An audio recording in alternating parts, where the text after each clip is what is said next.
In my book, The Crash of 2016, I suggest that the crash that happened in 2008 wasn't as bad or as severe as it could have been because Obama intervened in the marketplace. I mean, Bush intervened in the marketplace first, with the bank bailout, but that saved the banks, but that's not what saved the economy. What saved the economy was stimulus spending, the stimulus bill that Obama got passed as soon as he became president. And that's, in fact, when the job hemorrhaging turned around. You've probably all seen the famous kind of bikini graph where, you've got the jobs just crashing under the last 6 months of Bush and the first month of Obama, and then the jobs legislation, the stimulus gets passed, and boom, the jobs go back up again. What went up along with jobs was the stock market.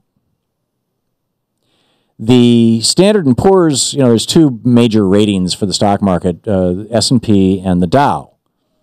And the Dow had fallen from like 13,000 to like 6,000 or 7,000. I'm doing this from memory, and it's a few years old, but it was a pretty substantial drop. The S&P had a very, very, a thought that, or a drop that produces a little more thoughtful response, or sometimes not. And that is the S&P went down to 666. I'm not making this up. And so on Saturday, as Louise and I are flying home from Mexico, we're changing planes in Houston, and I grabbed a copy of the Financial Times, and here on the back page, on the same page of the Lex column, it's my favorite page to read, there was an article by John Authors, which I just reprinted, titled "Number Games, Was 666 Low Enough in 2009?" Now, the argument that I make in Crash of 2016 is that we didn't go as low as we could have. He's arguing that some are suggesting that we should have gone lower than 666. Not just could have, but should have.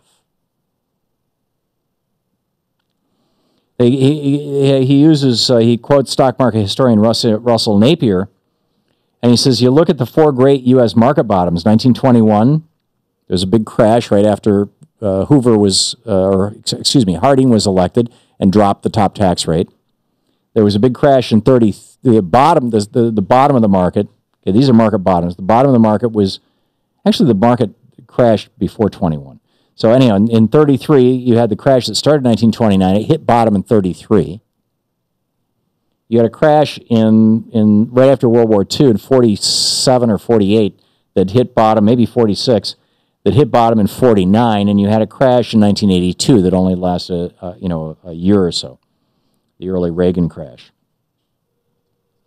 And he makes the point that 666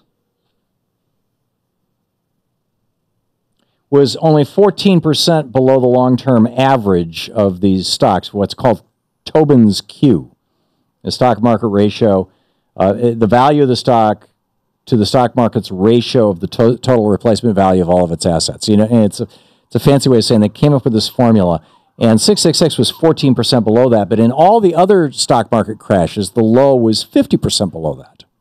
That's the point at which the market begins to recover. And that didn't happen. And so they're thinking, it could be. Now, this was on Saturday.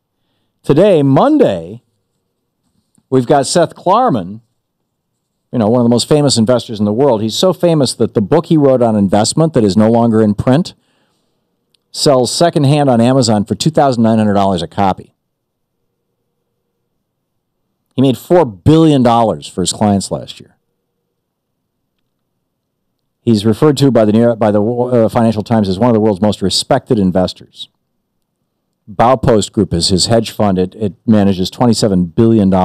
It has, as Miles Johnson, the hedge fund correspondent for the Financial Times, notes, a cult-like following. And he said, Mr. Klarman pointed out that last year the S&P went up 32% and the NASDAQ went up 40%. But corporate earnings did not go up. So why is the stock market going up? Now, I would answer that question very simply by saying hot money. You've got the top 1/10 of 1%, the top 100th of 1%, who make most of their money through capital gains, they're paying a maximum income tax rate of 20%.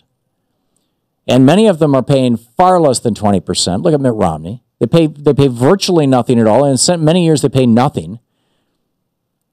And so the money is like, it comes really easy. Easy come, easy go. And so they are gambling with this money. And in gambling with this money, we have a new housing bubble that has developed in Florida as a result of hedge fund speculation. And not just Florida, it's happening all over the country. You've got hedge funds coming in. You've got foreign pools of cash, Chinese, Saudi, coming in, buying up homes, buying up property. But more importantly, you've got, it's like, where can we put our money? Oh, you put it in the market. So there's one investment newsletter that I follow. It's the ADEN forecast, ADEN forecast. And last week, they were suggesting maybe it's time to buy bonds, to go to like TLT, which is a bond mutual fund. Which, I can't say that they're saying the crash is coming, but I mean, typically that's what you do if you think a crash is coming, is you move your money into bonds. Or at least some of it. So, anyhow, I just, the net of this is not so much, oh my God, a crash is coming, but rather we need to fix the structural stuff that prevents a crash from happening. We need to repeal Gramm-Leach-Bliley and put Glass-Steagall back into place. We need to re-regulate the banks. We need to, basically we need to repudiate the 32 years of Reaganomics that we've been living under since Reagan took office.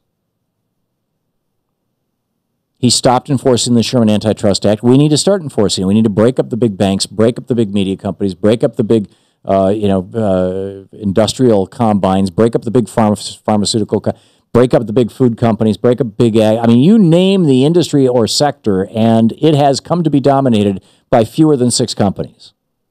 That's not a healthy economy. That's an oligarchy or an oligonomy.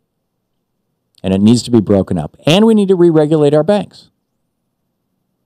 And we need to raise the top tax, the top income tax, on money easily gained, on money over $1 million a year. Nobody earns more than $1 million a year by being, super smart or working super hard. It's after that point, it's gambling money.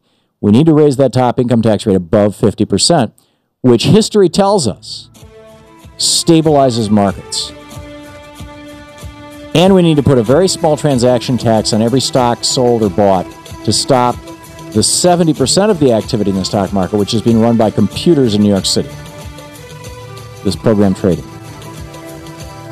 Just a simple set of things that will prevent a crash from happening or will put us back together after the next one happens.